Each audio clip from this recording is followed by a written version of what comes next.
warahmatullahi wabarakatuh. Halo semuanya, perkenalkan saya Esra Melangi dari jurusan Pendidikan Matematika. Kali ini saya akan membahas mengenai kurikulum.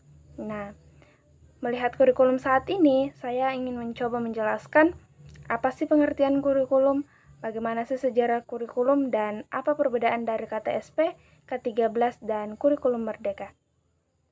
Kata kurikulum berasal dari bahasa Yunani yaitu karir yang artinya pelari dan karir yang artinya lintasan atau lintasan pacu. Jadi menurut pepatah aslinya, kurikulum adalah lintasan lari atau speedway atau lintasan pacuan yang di dalamnya para peserta lomba lari berlari. Pada saat itu, kurikulum diartikan sebagai perjalanan yang harus diselesaikan seorang pelari dari awal hingga akhir untuk mendapatkan medali atau penghargaan. Nah, kurikulum adalah rencana atau panduan yang berisi tentang apa yang akan diajarkan dan dipelajari di sebuah lembaga pendidikan, termasuk materi pelajaran, metode pelajaran, dan menilai kemajuan siswa. Sejarah kurikulum di Indonesia. Yang pertama, Rejana Pelajaran 1947, kurikulum ini dibuat tepat setelah 2 tahun peristiwa proklamasi kemerdekaan. Yang kedua, Rejana Pelajaran Terurai 1952, pemerintah melakukan penyempurnaan terhadap kurikulum yang sebelumnya di tahun 1952.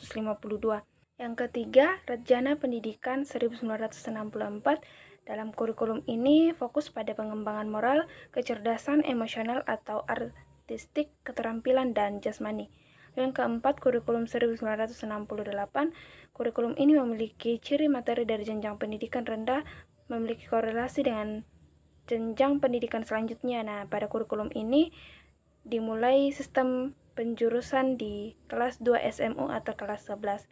Lalu yang kelima, kurikulum 1975. Kurikulum ini mulai digunakan setelah program rencana pembangunan 5 tahun atau Repelita tahap pertama di masa pemerintahan Orde Baru. Nah, pada kurikulum ini menekankan pendidikan yang lebih efektif dan efisien.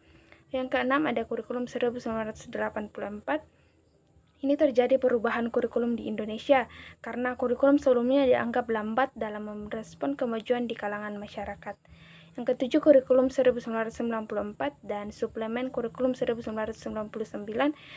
Kurikulum ini bersifat populis, yaitu yang memperlakukan satu sistem kurikulum untuk semua siswa di Indonesia. Yang kedelapan, kurikulum berbasis kompetensi atau KBK 2004. Kurikulum ini menekankan 3 unsur pokok kompetensi, yaitu pemilihan kompetensi, indikator-indikator evaluasi dalam penentuan keberhasilan pencapaian, serta pengembangan pembelajaran bagi peserta didik dan tenaga pengajar. Selanjutnya, kurikulum tingkat satuan pendidikan atau KTSP pada tahun 2006. Meskipun kurikulum ini hampir mirip dengan KBK pada tahun 2004, namun pemerintah hanya menetapkan standar kompetensi dan kompetensi dasar. Selanjutnya, kurikulum 2013 atau K13. Kurikulum ini menekankan pada pembelajaran berbasis kompetensi dan saintifik. Ada 4 penilaian dalam K13, yaitu aspek pengetahuan, keterampilan, sikap, dan perilaku. Lalu yang terakhir yaitu kurikulum merdeka. Kurikulum ini berfokus pada mengasah minat dan bakat anak sedini mungkin, sehingga peserta didik memiliki waktu untuk memahami konsep dan menguatkan kompetensi. Perbedaan KTSP, K13, dan kurikulum merdeka.